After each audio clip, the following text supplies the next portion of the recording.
On ne peut plus nier la crise environnementale qui frappe notre planète. Les êtres humains consomment plus de ressources que ce que la Terre peut produire. Il faut se rendre à l'évidence. La croissance perpétuelle dans un monde aux ressources finies n'est pas soutenable. Il faut absolument repenser nos modes de consommation. L'accumulation, le suremballage, les besoins matériels fictifs et les achats compulsifs et irréfléchis font en sorte que notre impact environnemental est énorme. Mais comment réduire notre empreinte écologique à échelle individuelle?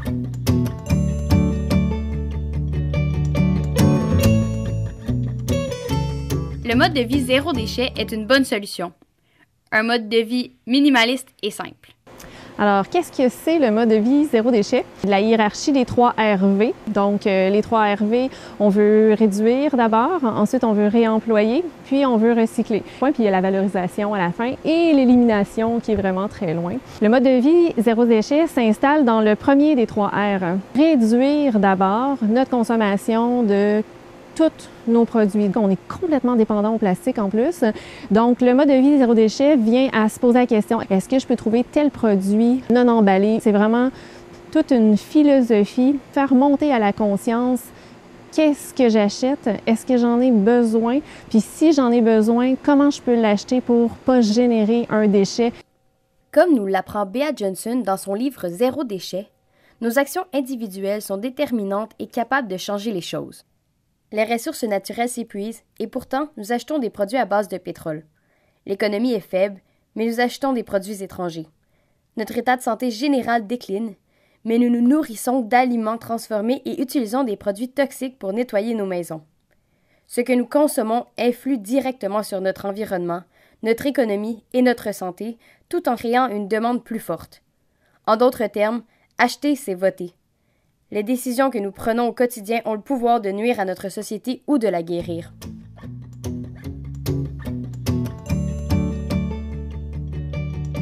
Que tout tourne autour des changements d'habitude. Tu arrives au monde dans un univers où on te montre à consommer d'une manière précise. Puis finalement, là, on te dit « Hey, ce que tu es en train de faire là, ça a un impact direct sur ton environnement. Change tes habitudes. » Puis là, je te propose une autre façon de faire. Ça demande toute une organisation, toute une démarche. Ah ben là, moi, j'ai pas le temps. Ah ben là, moi, j'ai pas l'argent pour ça. C'est trop compliqué. Puis là, il y a toutes sortes de prétextes. On se prive clairement d'un certain confort quand il faut aller des fois un petit peu plus loin pour aller chercher son produit en vrac ou attendre sans passer pendant quelques jours plutôt que d'aller chercher n'importe quel détergent, savon ou quoi que ce soit au coin de la rue. Certains aussi sont bloqués par le prix. Je dirais que c'est plutôt la peur des prix élevés parce qu'on voit certaines boutiques de produits naturels ou certains produits qui sont super dispendieux. Ça nous marque, alors qu'en réalité, tous nos produits qu'on a en vrac, on est capable de les avoir à un super prix.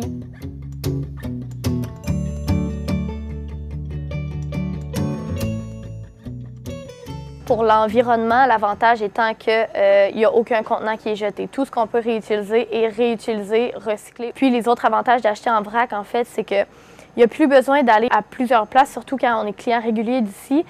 On a tout. Qu'est-ce que les gens ont besoin? Donc, tu viens à une place, tu fais remplir tes bouteilles. Beaucoup de gens aiment les belles choses. Donc, qu'est-ce qui est le fun d'acheter en vrac, c'est que tu peux choisir des super beaux contenants, soit que tu trouves à la friperie ou que tu as chez toi, que tu viens remplir en vrac. C'est de mettre des intentions dans tout ce qu'on utilise. Dans la réutilisation, dans la réduction aussi d'emballage à utilisation unique, je prends la quantité que j'ai besoin au prix d'un gros format, en fait. Si tu as besoin juste d'une tasse pour ta recette de muffin, une tasse de flocons d'avoine, bien, tu peux acheter juste une tasse. Tu n'es pas obligé d'acheter le 5 kg parce qu'il revient vraiment moins cher si je l'achète au 5 kg, mais dans le fond, j'en ai juste besoin d'une tasse. T'sais. Dans ton garde-manger, tu n'as pas 500-600$ qui est en train de se défraîchir non plus. Fait on est comme plus près, en fait, de l'aliment. Mais nous, on a vraiment dans l'idée d'offrir des aliments de base, donc les moins transformés possibles. Dans le listing d'ingrédients de nos aliments en vrac, il y a un ingrédient. Donc, il n'y a pas d'additifs alimentaires dont on n'a pas vraiment besoin dans notre alimentation. Puis, on a la provenance de l'aliment. On sait d'où il vient. Nous, on privilégie toujours le producteur local, certifié biologique, quand on peut aussi équitable.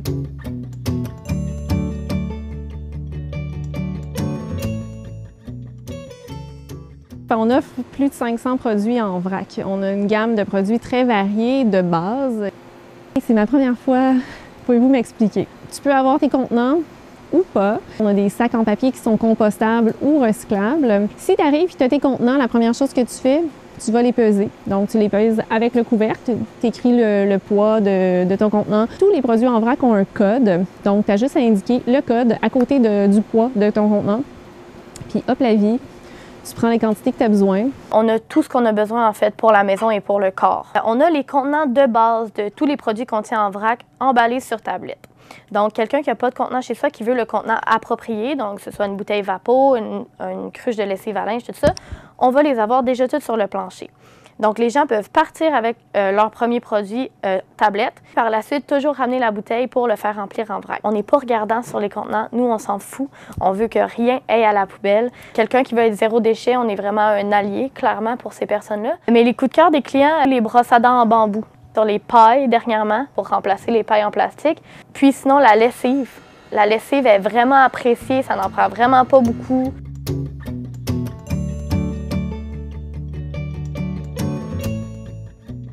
Faut pas se mentir, la pollution, le réchauffement climatique est beaucoup plus haut que nous, en tant que petits citoyens, on peut faire. On peut pas demander d'avoir un gouvernement responsable, écologique, si nous, en tant qu'individus, on fait pas les choix qui montrent au gouvernement qu'on est prêt pour ça. Donc, en encourageant des petites compagnies, en achetant en vrac, en achetant local, on montre au gouvernement qu'on est prêt à faire ce cheminement-là. Alors qu'en réalité, si on est tous à le faire, puis ça, c'est vraiment vrai et j'y crois profondément. Toutes nos petites gouttes ensemble, ça fait des milliers de contenants qui sont réutilisés et récupérés à chaque jour au lieu d'en acheter de nouveaux.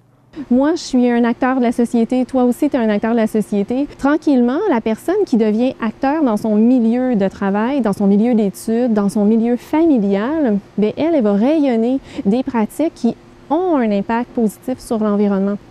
Mais dans les 2 dernières années, il y a eu un boom, c'est incroyable. Notre clientèle, elle a triplé. Ça s'en va comme ça, là. Les gens sont de plus en plus conscients. Les étudiants, les jeunes sont conscients de l'environnement. Ils vont vivre dans cet environnement-là longtemps, donc certainement, ça les touche. On voit que c'est récompensé.